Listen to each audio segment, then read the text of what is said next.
Bienvenue sur le podcast Parlons peu, parlons perles. Vous allez tout savoir sur les perles fines ou de culture à travers le monde sous forme d'une histoire. Que vous connaissiez déjà ce métier, que vous aimiez les perles, la Polynésie ou tout simplement la mer, ce podcast est fait pour vous. Je suis Nathalie Legloaec, experte en perles de culture et fondatrice de la marque Aux Perles du Paradis. Je vais vous faire découvrir la perliculture et la vie sur une ferme perlière.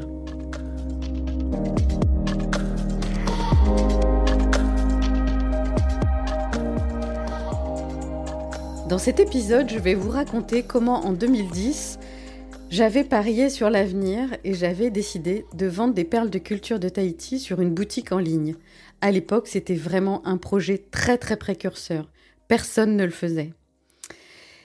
Je vous ai déjà raconté qu'en 2000, à la création de la ferme perlière, j'avais eu cette fulgurance. J'avais dit, un jour, je vendrai des perles de culture en ligne, directement, sur un ordinateur, et les gens achèteront en ligne, sans les voir, sans les toucher, parce que je suis sûre que c'est ça l'avenir. Alors, quand je rentre en France, en 2010, je crée une nouvelle entité, Aux Perles du Paradis. Ça y est, c'est reparti. La création de cette nouvelle entreprise va naître en 2010. J'ai démarché quelques joailliers avant de décider si je me lançais sur Internet, véritablement, ou sur une vraie boutique physique quelque part, ou un peu des deux. Avoir une boutique physique quelque part, mais aussi en vendant en ligne. Alors, j'interroge des joailliers et je m'aperçois, parce que eux me le disent, qu'il n'y a pas de marché pour la perle noire. Alors, je m'en aperçois bien sûr que non. Je sais qu'il y a un marché pour la perle de culture de Tahiti, puisque depuis 2005, je viens 2 fois par an en Europe et je vends très bien des perles de culture de Tahiti, parce que je connais, parce que je suis passionnée, parce que j'explique à celles et ceux qui veulent les acheter ce que c'est, comment naît une perle, comme je viens de faire dans toute la saison 1. Donc je m'aperçois qu'en fait, les professionnels ne connaissent pas très bien, voire pas du tout, les perles de culture de Tahiti. Alors, ils proposent 2-3 bijoux pour avoir ça dans leur gamme, mais ne sont vraiment pas connaisseurs, et donc on ne vend pas ce qu'on ne connaît pas. Ça me paraît assez simple et évident. Alors, je décide de vendre directement aux particuliers à partir d'Internet. Comme ça, je me base chez moi, au départ, et donc en Bretagne, au Finistère, et je vais me former, puisque je ne connais rien à la vente en ligne. Qu'est-ce qu'un site internet ? Comment est-ce qu'on crée un cahier des charges ? Qui va le faire ? Quelle agence ? Enfin bref, toutes ces questions sont importantes, et en 2010, encore une fois, ce sont les balbutiements. Alors je me forme, bien évidemment, auprès de la Chambre de commerce et d'industrie de Brest. Je vais suivre tout un cursus et on va même créer un club de commerçants, de e-commerçants, comme on a l'habitude de dire aujourd'hui. Et ça va être très sympathique parce que nous serons plusieurs à suivre cette formation et à nous entraîner les uns les autres à créer des cahiers des charges et à voir ce qu'il est important de connaître pour pouvoir travailler correctement avec une agence web qui va créer le site web. Il n'a jamais été question pour moi de créer moi-même un site web, puisque je voulais tout de suite créer un site marchand, c'est-à-dire où il y aurait non seulement des bijoux présentés en ligne, bien sûr, mais un site où on peut tout de suite acheter. Donc il faut absolument établir dès le départ une véritable relation de confiance, comme si nous étions en face à face. J'ai toujours fait ça dans le trading. Quand j'étais à Paris et que j'achetais et que je vendais du pétrole, j'avais une véritable relation de confiance avec mes fournisseurs. J'achetais pour X millions de dollars et ça se faisait sur un coup de téléphone. Donc pour moi, la confiance est vraiment quelque chose d'extrêmement important. Donc je vais créer ce site internet en me mettant à la place d'un acheteur qui n'y connaît rien et qui donc a besoin d'informations les plus précises possibles. Ce qui veut dire que je vais vraiment détailler chaque fiche produit. Et c'est toujours le cas aujourd'hui. Quand vous allez sur notre site internet, il y a un texte qui vous explique le bijou et il y a toujours un onglet avec tous les détails du bijou où vraiment vous avez le poids du bijou, les différentes tailles, hauteur, largeur si nécessaire, et puis tout ce qui concerne la perle, bien sûr, sa forme, sa taille, sa qualité, sa couleur, principale et secondaire, si c'est le cas. Donc, fiche de produit très détaillée parce que vous devez savoir absolument ce que vous achetez. Mais pour savoir aussi ce que vous achetez et pour être tout à fait en confiance, depuis 2010, j'ai décidé de faire des photos contractuelles. C'est-à-dire qu'à chaque fois que je crée un bijou, que je monte un bijou, je vais prendre ce propre bijou-là en photo. À l'époque, mes concurrents, et encore certains aujourd'hui, ont des photos types. Donc, c'est les fournisseurs en général, des gens des grossistes en fait, qui vendent des bijoux déjà tout faits et qui fournissent aussi les photos. Donc, ça veut dire que ce qu'ils vendent eux, c'est un bijou avec une perle. Mais vous ne savez pas du tout quelle perle vous allez recevoir. Et si vous avez suivi tous les épisodes précédents, vous savez très bien aujourd'hui que chaque perle est unique. Par sa forme, par sa taille, par sa surface, la qualité de sa surface, est-ce qu'elle a des imperfections ou pas, et par sa couleur, est-ce qu'il y a une couleur principale et des couleurs secondaires. C'est donc extrêmement important de faire des photos qui vous montrent au plus près. Vraiment, les gens me disent c'est encore mieux en vrai, et tant mieux, parfait. Donc je mets tout mon cœur et tout plein d'énergie pour prendre ces photos-là dans des conditions bien spécifiques. Parce que les perles de culture de Tahiti sont très difficiles à prendre en photo.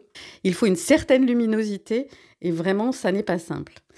Et puis, je décide, en étant en France, d'être vraiment proche des clients parce que je suis joignable par téléphone. Je trouve que c'est important, quand on a envie de s'offrir un beau bijou en perles, de pouvoir joindre la personne si on a envie de poser des questions directement.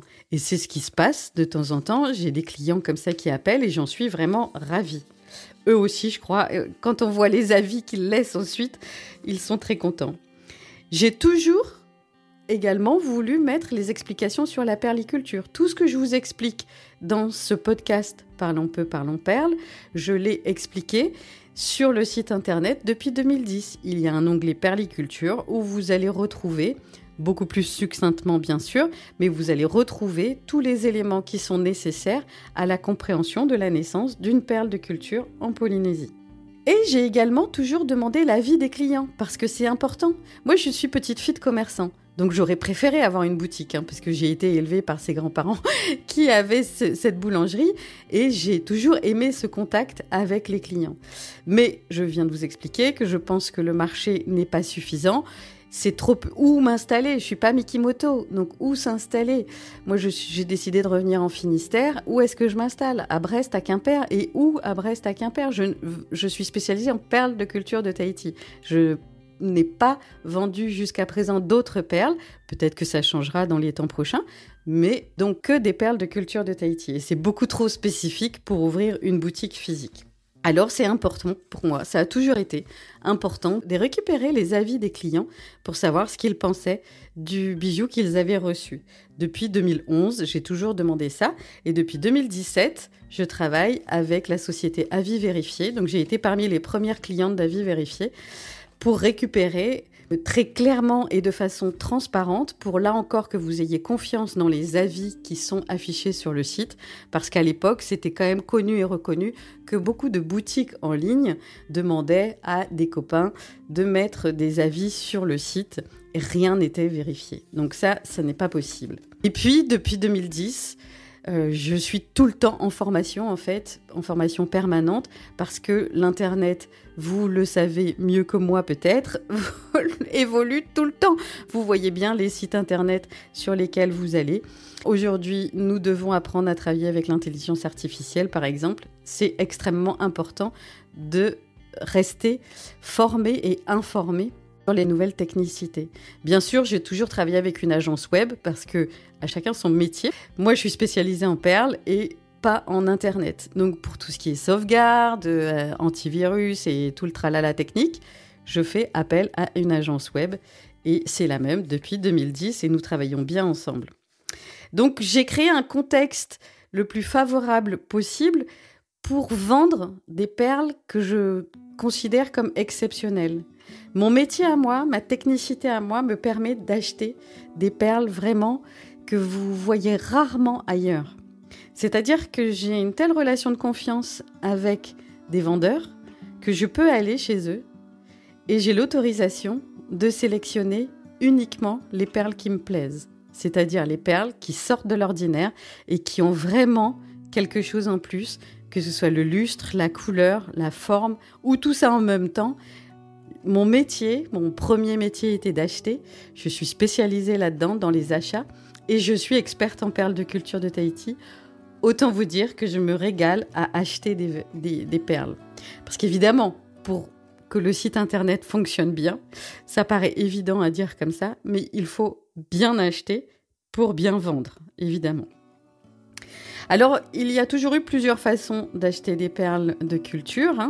Soit il y a des ventes aux enchères à Tahiti ou ailleurs dans le monde, soit on travaille avec des négociants, soit on travaille en direct avec des perliculteurs. Donc moi, comme j'ai vu un peu comment les uns et les autres fonctionnaient et comment cela a évolué au fil du temps et des crises, aujourd'hui, vraiment, j'ai diversifié mes points d'achat parce qu'il faut être toujours attentif. Et même un perliculteur peut avoir des récoltes qui sont un peu moins bonnes d'un lot sur l'autre. Et ça, c'est embêtant pour lui. Mais moi, j'achète, donc j'aime bien voir des lots différents. Et c'est important, donc, de regarder et de rester au courant de tout ce qui se passe, évidemment. Par exemple, une fois, c'est une petite anecdote, mais il y a une dame qui m'appelle et qui me dit « Écoutez, je souhaiterais une perle en forme de goutte, entre 12 et 13 mm, de qualité A, voire parfaite, mais bon, on sait que les parfaites sont vraiment exceptionnelles, voire il y a certaines récoltes où il n'y en a pas du tout. Elle me dit, je veux que cette goutte de 12-13 mm qualité A soit verte avec des reflets roses. Donc, nous échangeons, je lui explique que là, tout de suite, je n'ai pas ça dans mon stock, mais que je vais me renseigner, je vais regarder. C'est ça la passion de mon métier, j'adore faire ça en fait. Donc, si vous avez des demandes spécifiques, n'hésitez pas à me contacter. J'ai interrogé différents fournisseurs, comme quand j'étais dans le pétrole et que j'achetais, j'interrogeais tout le monde pour connaître les prix. Là, j'interroge tout le monde pour savoir si quelqu'un a une goutte entre 12 et 13 mm de qualité A, verte avec des reflets roses. Ça peut prendre quelques mois. Je peux trouver comme je peux ne pas trouver, puisque nous ne peignons pas des perles. Donc, quand c'est une demande si spécifique que ça, il arrive que je ne trouve pas. Quand on me demande du doré avec des reflets marrons ou du marron cuivré, c'est vraiment très rare.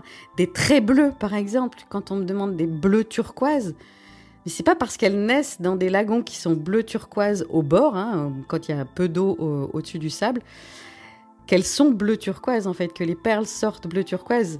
Encore une fois, sur la coquille, sur la nacre, il n'y a pas de bleu, le bleu n'apparaît pas. Donc c'est étonnant, ça c'est encore le mystère de la nature et c'est très bien, on va pas revenir dessus puisque j'ai déjà parlé de ça dans différents épisodes. Mais voilà, c'est très difficile de trouver des bleus.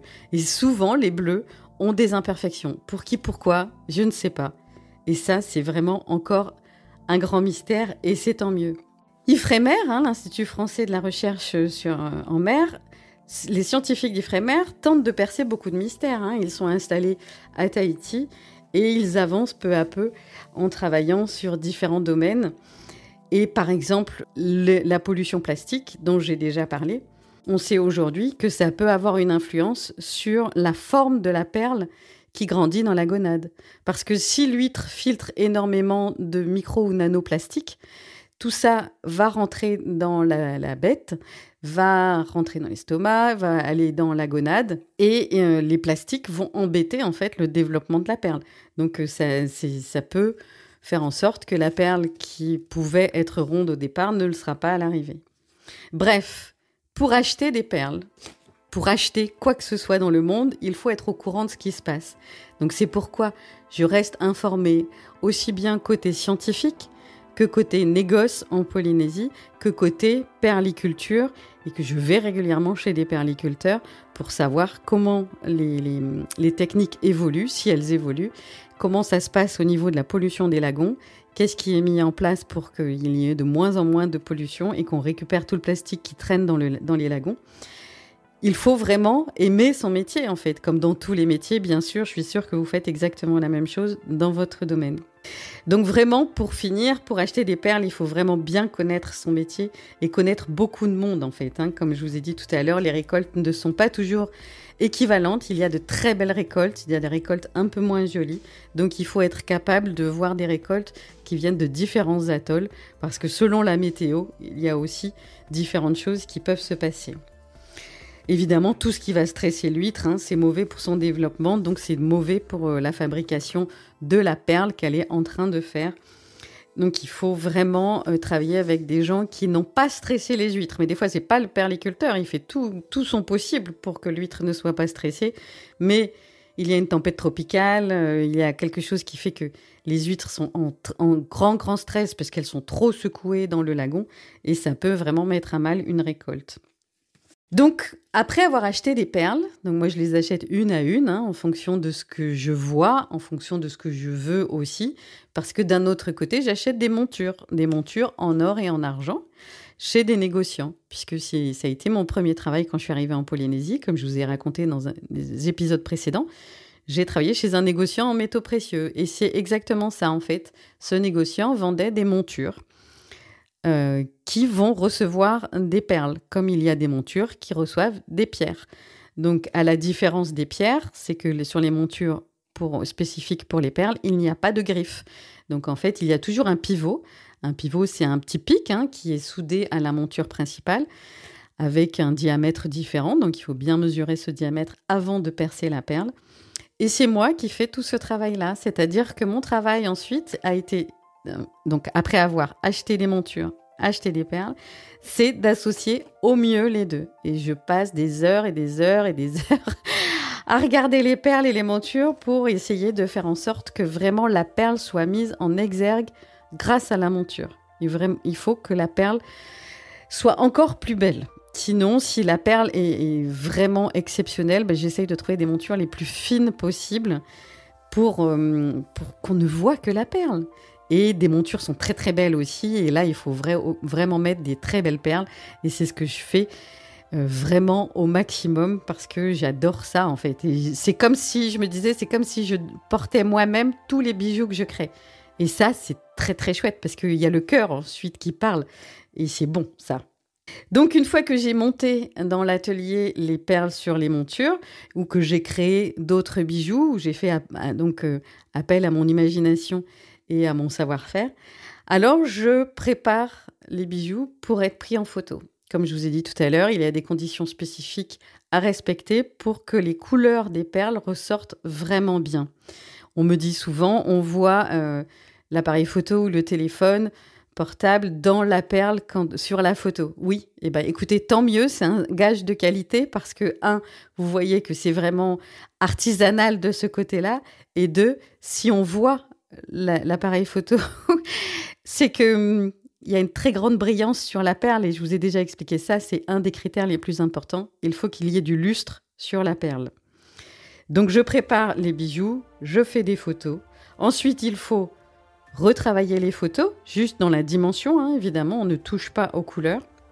Et ensuite, on crée une fiche produit, comme on dit, une fiche bijoux, et on intègre tout ça sur la boutique en ligne.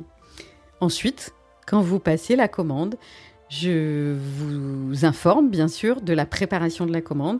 La préparation soit se fait dans la journée même, si vous passez la commande le matin, soit ça se fera le lendemain, donc au plus tard 24 heures.